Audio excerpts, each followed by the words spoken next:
Hi, everyone. Welcome to today's edition of Rethinking Beliefs. I'm really excited that we are here. We're going to talk about what motives should drive our actions and our deeds. What should be the motive? What should be the reason behind what we do? And I have questions. I know you do have questions. So today I have a very wonderful teacher with us. He's going to help us to be able to understand these things. His name is Mr. Samuel Yeboah, a very great teacher and one who is passionate about the things of Christ. He defends the things of Christ with great passion. So, Mr. Samuel, thank you for joining us today. Great to be here, Ima. Great to be here. Thank you. Thank you. Our goal this evening is to see, the motive behind the actions that we do. Whether or not they must be godly, whether they have to be biblical, whether they have to be love, whether they have to be faith, and whether or not we even have rewards from God, just because we did something with the wrong motive. It's like we just don't know. I remember a friend of mine recently, we wanted to give something to some, a child who was begging on the road. And then the person said, if I give it, the child will continue to beg on the road. And if I don't give it, it's almost like you're not giving to the poor and the needy. So he's wondering, what should he do? What motive is right to have? And what should drive our action? I mean, there are millions or thousands of things we can look at. But what we want to really understand today is, how does God even want us to act? How does God want us to act? How does God want us to approach things, approach life, do things, live our life, do the things that we do? So I'm going to begin with this. How do we know what is the right motive to have as Christian when it comes to our actions? How do we know what is a godly motive? Is it just because the Bible said something? Is it because someone did something? Like the widow's mite. She gave her all. Doesn't mean I should have that kind of thinking when I'm given. Peter left all to follow Christ. Should it be my story? How do I know what motive I should have when it comes to the things that I do? And I know many people watching us today will have those questions too. Right. This is a very powerful topic. And as you alluded to in your speech, motives are the whys behind the actions that we do. They are what drive what we do. So this is very important. The first time we hear motive or we see motive in the Bible is where Cain has sacrificed to God, and the brother has also done same. Right. And then the brother is ahead of him in terms of approval from God. And Cain is angry within him. And he is asking God, why did you reject my sacrifice? And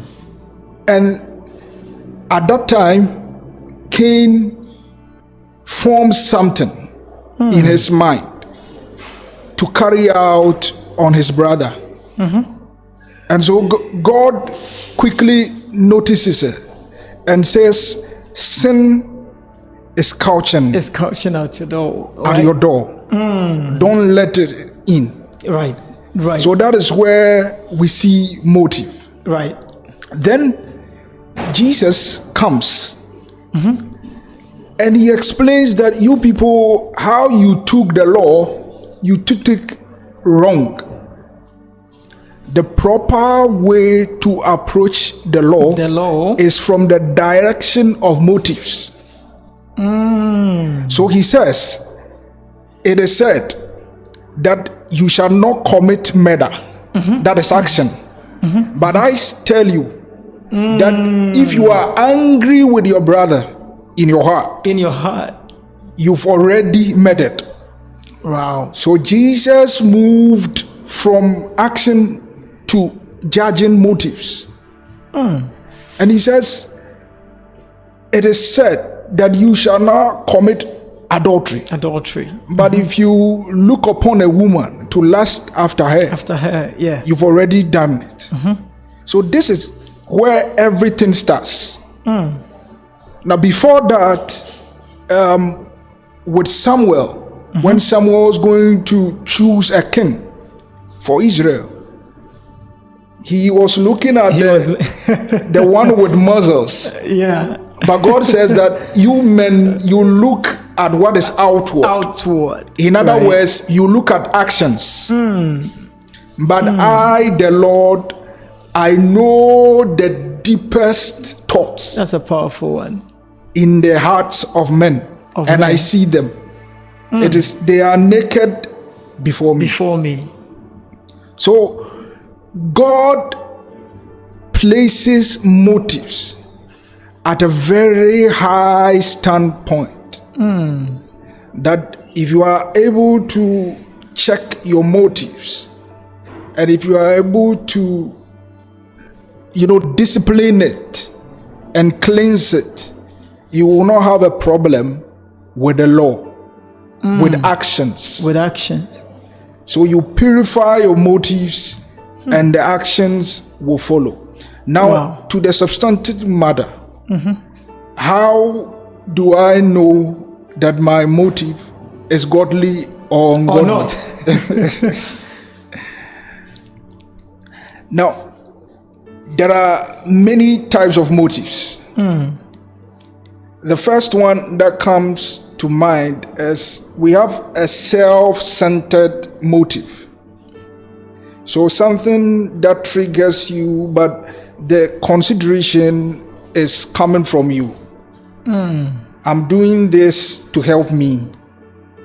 That is a self-centered motive. Right. And there is another type of motive where it can be described as an altruistic motive. I am doing it for the benefit of all.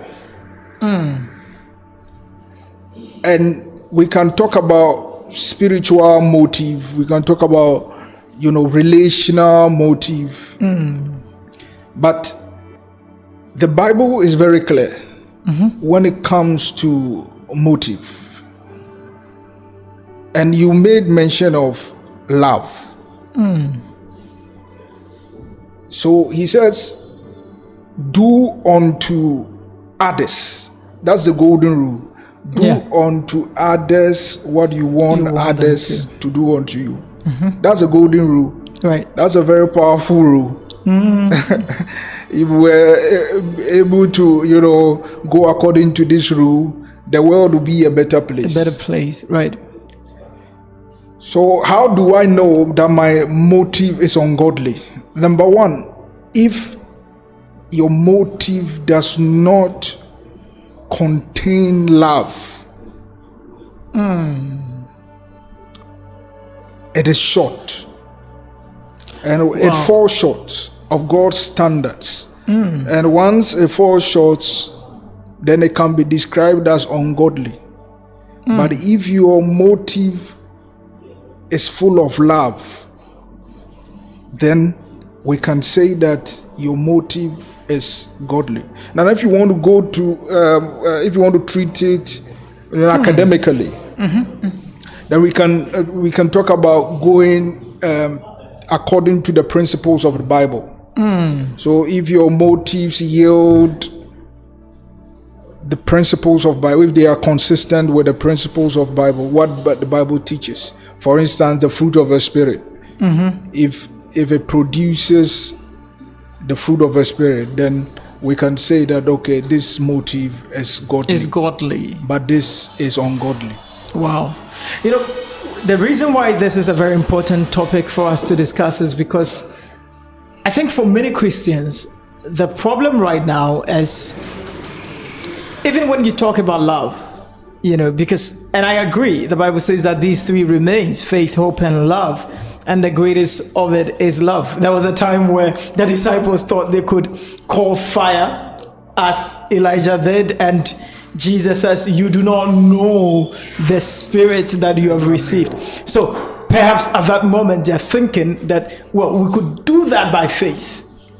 And many people do things by faith because I believe something can happen, I do it. But Jesus was trying to tell them that you have a better spirit, a spirit of love. It's not because you can do it, so you just do it. But I think for many people, the problem right now is two things. One is the issue of the identity. A man walks to a bank. He's leaving the bank actually, and then there was a woman entering the bank. And then the man says to the woman, the man tries to open the door for the woman to enter. The woman gets to the door and says, well, you don't need to hold the door for me. And the man says, why? He says, you don't have to do it because I'm a woman. And then the man says, well, I didn't do it because you're a woman. I did it because I am a gentleman. Two different ways of looking at that. There are people that do things because of others. There are those that do the things they do because of them. And there are those that do the things they do because of God. A typical example is on giving. Today, many people don't know what motive should be behind their giving. Why should I give? Should I give because, well, I love the pastor? Or because I believe in the prophet? Because I want the prophet's reward? Because, well, I was naked, you did not clothe me? Or because I just love them? So a believer may give to someone because I want God to bless me. It's not like God is not going to bless you, because God said it. Do I give because of that? Or do I do it because I love the person who is suffering and I don't care whether God is going to bless me or not? So even though God will bless me, that's not what I'm thinking about. The motive behind what I'm doing is love for the people. People just don't know what to think anymore. And people don't know how to approach things anymore. They don't even know what should be the motivation, the motive of doing things. Another example, before I let you come in, is work. People don't know what should be the reason for what I'm doing. Is it wrong if I do it because of money? Should I have to do it because of God? So sometimes what we do is we try to find all the reason that will make what we are doing be because of God. But sometimes what you're doing has nothing to do with God. But it's oh well, the Bible says if you did it, for Christ, you've done it for God. Yes, that could be. Is that how I should approach it? Or if I'm just working because I want to make money and take care of my family, or probably use it to do good things, or even take care of myself, is it wrong? Agree. What is the motive that we are supposed to have when it comes to the things we do? In fact, we are getting deeper.